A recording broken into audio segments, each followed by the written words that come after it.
Hello and welcome to the Optimist Unplugged. We're your hosts. I'm Eloise. And I'm Jas. And today on the podcast, we will be talking to Nicci Parish, the founder of Billy and Beyond.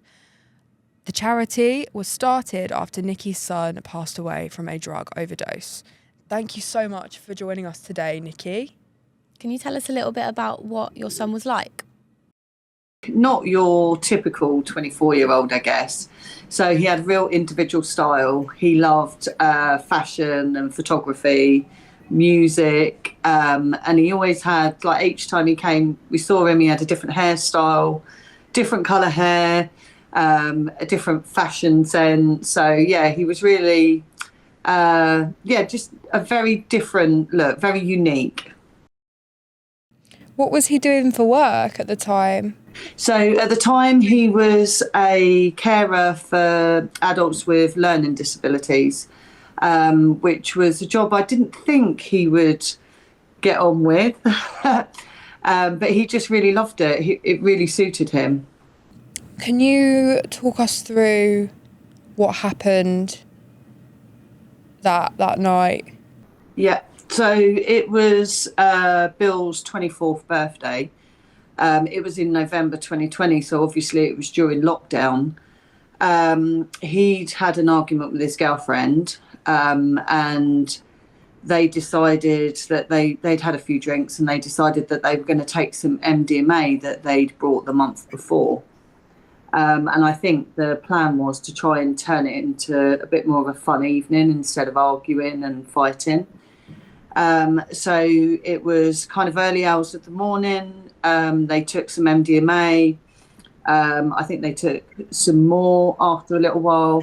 And then Billy started to get into trouble. So he became very hot. And then eventually he had a seizure. We do kind of know now that his girlfriend sort of panicked and didn't really know what to do. So she texted one of Billy's friends saying, you know, something's wrong with Billy, I don't know what to do. To which he replied, call an ambulance. She then took a video of him while he was having a seizure and sent it to his friend and said, what do I do? Again, he replied, call an ambulance. And we know now that her mum went past the room and heard some, you know, noises and stuff and came in, and she called the ambulance. He was then, the ambulance got there quite quickly. He was rushed down to A&E in Worthing. And then they were trying to stabilise him because obviously his heart was, you know, it had really abnormal rhythms and stuff. So they were trying to stabilise him. They eventually got him to ITU. And then from that point, I got a phone call. This was sort of in the morning on the 10th, so the day after his birthday, to say that he'd been taken down to A&E. And obviously, because he was 24 and considered an adult, I couldn't go down because of COVID. So I had to kind of wait. It was about half an hour, but it was a very long half an hour. And then I spoke to the consultant and he said, you need to come down immediately. And when I got down there, they told me that he'd taken MDMA. He was losing blood. So from his eyes, his nose, all the lines they put into his body, he was losing blood from. He went from having a very high temperature to then really low temperature. And then the following day, they told us that he had 12 hours to live. The only option we were given was to transfer him to King's College Hospital for what's called a frozen plasma treatment.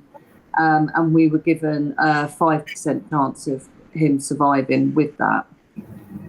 So it was quite a difficult decision to then have to, you know, as a family, we knew that he might not even make it up there. But we obviously wanted to give him every chance that we could. So we agreed for him to go up to London.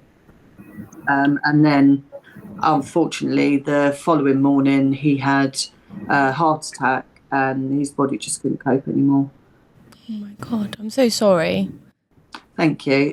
So it's absolutely mind blowing what something like that can do to your body. Yeah.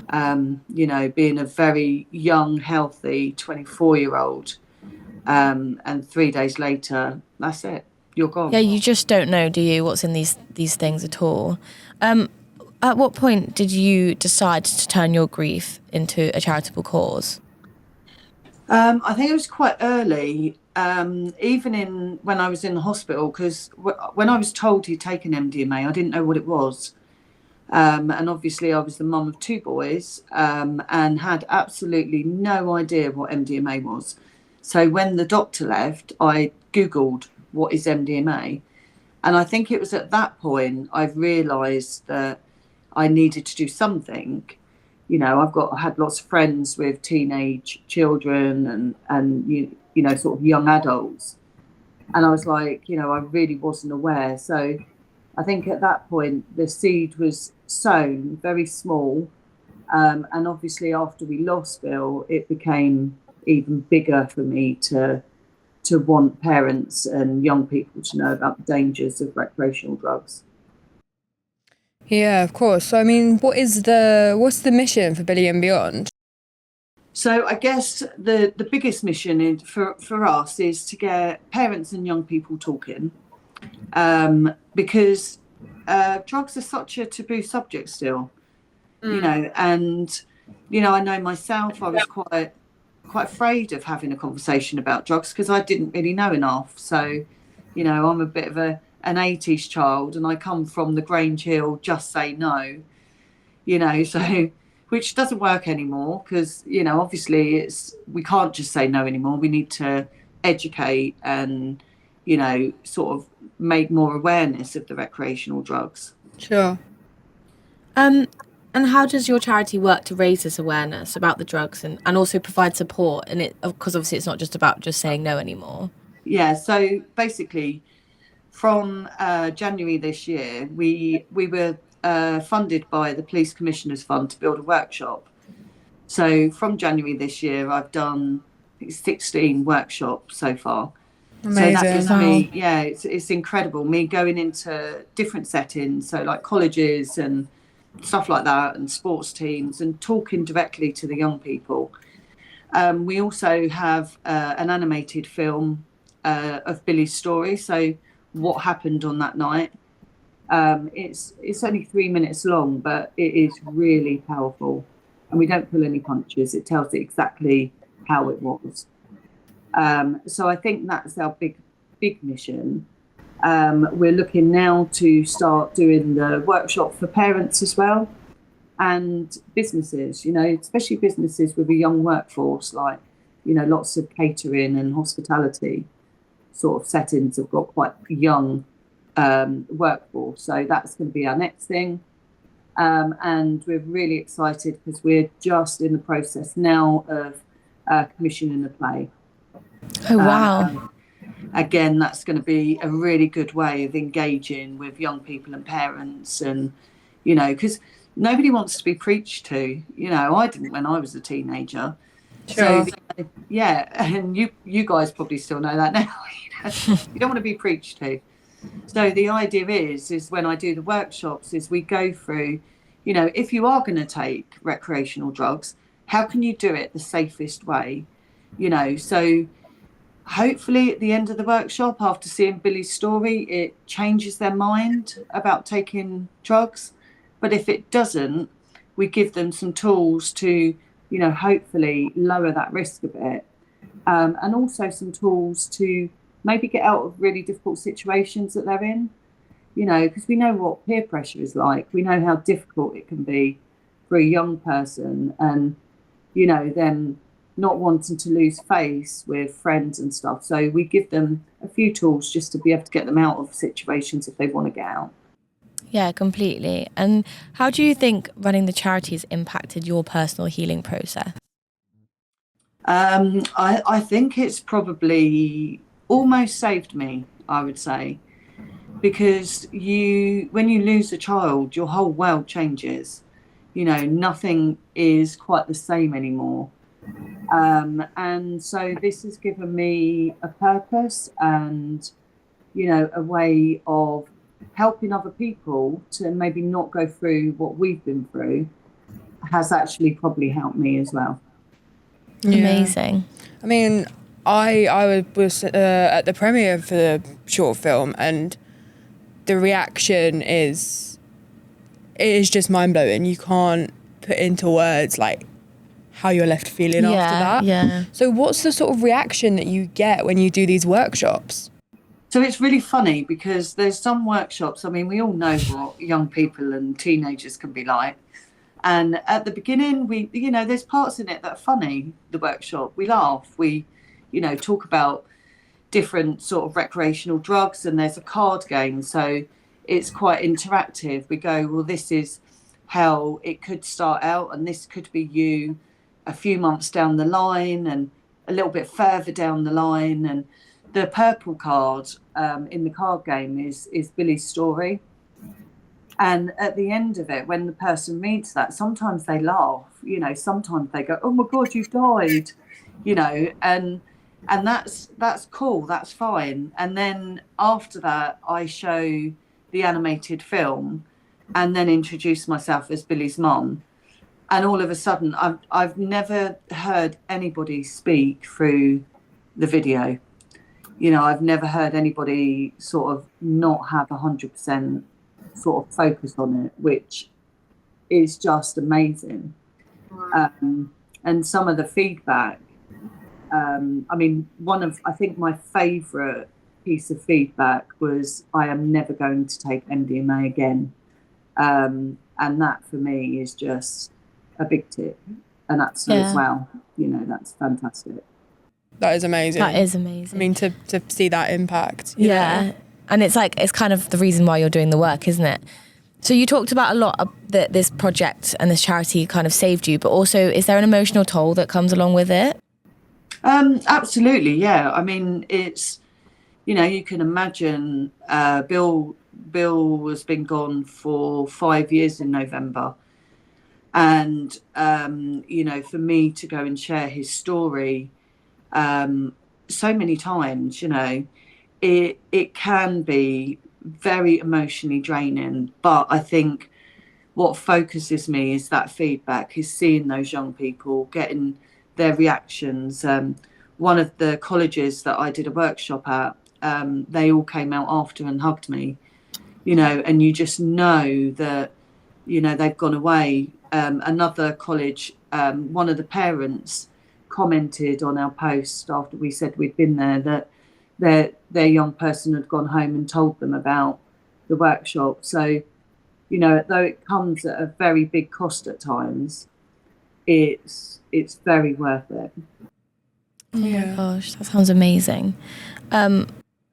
What are some of the biggest challenges that you've faced in keeping this charity going? Because obviously you're talking about the success that you've had and the aspirations you've got for the future, but is there any points where you thought, I don't know how sustainable this could be to carry it on? Absolutely, yeah. I mean, one of the biggest challenges for any charity is money. Yeah. Because, there's, especially nowadays, the funding's got a little bit tighter. It's not so accessible sometimes, and you're competing with, loads of other charities that are all trying to do good stuff. So I think Billy and Beyond are really lucky because we've got a really good support network, a core group of people that will continually, share our stories, share our fundraising posts and stuff. But money is a massive the financial barrier is huge because it stops you doing some of the things that you maybe would have done. And I think the other one is time, because obviously I'm not paid, so I still have to go to work as well. So, it can be quite difficult sometimes juggling work and, so sometimes it means leaving the house at 7 o'clock in the morning to get to Crawley or Burgess Hill, and then getting the train back to start work at 2 o'clock, and finishing at 7, getting home at 7:30, still got to cook dinner. You know, so sometimes time and money, I think, are the biggest challenges for most community interest companies.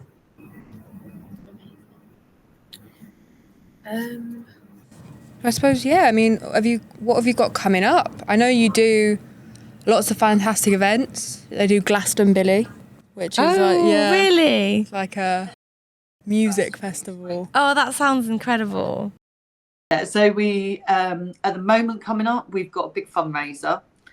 So we've got one of our directors and 2 friends that are biking from John O'Groats to Worthing. So I think it's 880 miles, which is absolutely insane. And we're matching the miles. So we're doing 6 sessions in the reception at Worthing Leisure Centre and Splash Point on spin bikes to match their miles over the 2 weeks. So that's all really good fun. Sorry. I was say, is that like was that inspired by the walk you did between the hospital? Yeah, for them it was. For me, the walk was horrific, and I never want to do it again. Can you explain a little bit about the walk? So with the walk, which was our big fundraiser last year, we walked. So we did the journey of Bill's life. So we started at Brighton Royal Sussex County Hospital, because that's where he was born. We walked to Worthing A&E because obviously he grew up in Worthing, and he was taken to Worthing Hospital after he took the NDMA. We then got on a train to Croydon and walked from Croydon to King's College Hospital. Oh, wow. So, and it worked out incredibly. It was like 24 miles.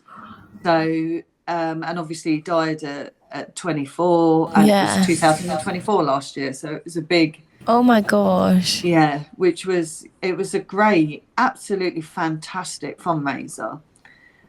We had the paramedics that went to the 999 call that came down. They had an ambulance in Worthing Hospital car park with all Billy's pictures on. We had a hearse parked outside the hospital with Billy's pictures on. You know, so it was a real big community fundraiser. It was really well supported. But it was definitely the hardest thing I've ever done. Yeah. Oh, that's so rewarding. It was really rewarding. And when we got to the hospital, we met another charity whose son had sadly died at King's on the same ward as Billy as well, but 10 years before. And we had a lovely service in the chapel for both the boys, which I thought was just absolutely incredible. It was really lovely. Oh, that's amazing. Yeah, coming up. So the bike ride. Have you got any other? Yeah. I know you're always working on something. I know, yeah. So we've got the bike rides obviously coming up. We've got Glastonbury that is in September, which is fantastic. That'll be at the Factory Live again, which is great. So Glastonbury supports local like college or uni bands. So we always have a young band to start off with. And it gives them the opportunity to play in a fantastic venue, which is brilliant. And then we have a couple of more established bands that play. So that's always a really good night. And obviously everything at the moment is focusing on the play. So the play will be a very, very big part. I think that's amazing. Gosh, what you're doing is fantastic, honestly. Thank you. Well, I hope you both, I know, Jas, you've watched Billy's story, but I hope you do as well. I'm really, I'd really like to go and read so up on it now. Powerful, honestly. The video is, that got me big time when we when it launched. Yeah, it's just you're just such an inspiration, Nicci. Yeah, honestly, I think you're amazing. Well, I'm sure Bill would be doing a lot of eye rolling and give it a rest, Mum. No, but we'd be so proud of you for what you've done. Honestly, it's incredible. It's honestly incredible. What you're doing for your community as well is, yeah, that's the most important thing, is getting, young people and parents and, just a bit more educated and just knowing a bit more about recreational drugs and not being afraid to talk about it, is one of the biggest things, I think. Because who knows, the other thing we talk about, which is quite important actually in the workshop, is the call in 999, because we know that Billy was unconscious for at least half an hour before the ambulance was called. And, we know that it's done out of fear, or, because at the end of the day, they've been taking an illegal drug. But, no one cares. No one's, they just want to get that person in hospital. So that's another big thing that we talk about, is just call 999 straight away. Yeah. I mean, a big part of what you're doing is, trying to get rid of that taboo so people can they don't feel afraid, safe to make those calls, make those calls and have those conversations. So exactly. You're just brilliant, Nicci. Yeah, it's incredible. You're really. just brilliant. Is there anything else you'd like to add? No, I think that's it. I think I've said everything almost. Thanks so much for coming on with us today. Thank you, Nicci. We really appreciate your time. I know you're very busy. Yeah. So. No, thank you. Again, raising awareness for us. This is another way of just getting a little bit more out there, and it's fantastic.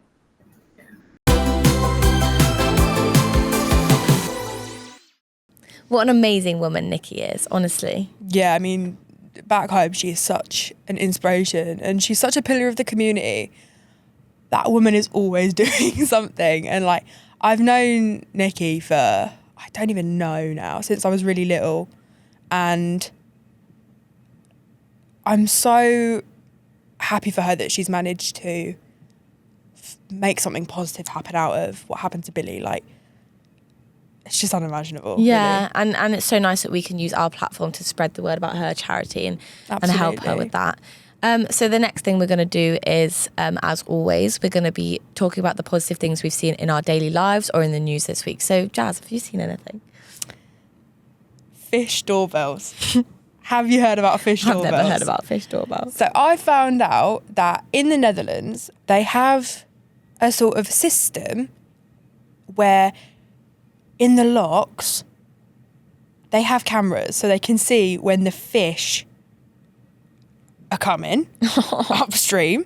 So they have a little camera, and it means they can open the lock to let the fish through so they don't disrupt their migration patterns. So I think they've done it for about 5 years now. Started in March this year.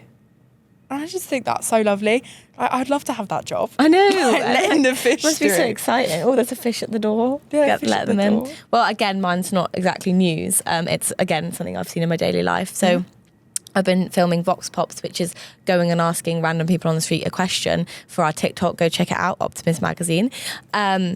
And the amount of people that are willing to help is just so nice. And the amount of people that are doing stuff like whether it be tidying up after their housemate or cooking their whole apartment a dinner or helping a stranger with their shopping, it's just really restored my faith in humanity. I just think it's so nice that everyone is just trying to make everyone else's life that little bit easier and brighten everyone's days a bit. And I think that's a nice spread of positivity, really. Absolutely. I mean, I think that's always nice when you get to go and do Vox Pops and you get to meet lots of different people and see lots of different experiences that you just wouldn't. Yeah. And realise that strangers actually aren't that scary, and a lot of them are doing really, really nice things. Yeah. Speaking of doing really nice things, this week we are encouraging you to go out to a charity event near you and support a local charity. Not only will you be supporting the charity, you'll be meeting new people and also meeting people doing amazing things. Honestly, go for it. Go for it. So you have been listening to The Optimist Unplugged. Thank you so much for everyone who's been listening. You can tune in next week on Friday. In the meantime, if you want to get some positive news or read about ordinary people doing extraordinary things, then you can find out more on our social medias and also our website. Thank you so much for listening today. See you later. Bye. Bye. Can't get better than this.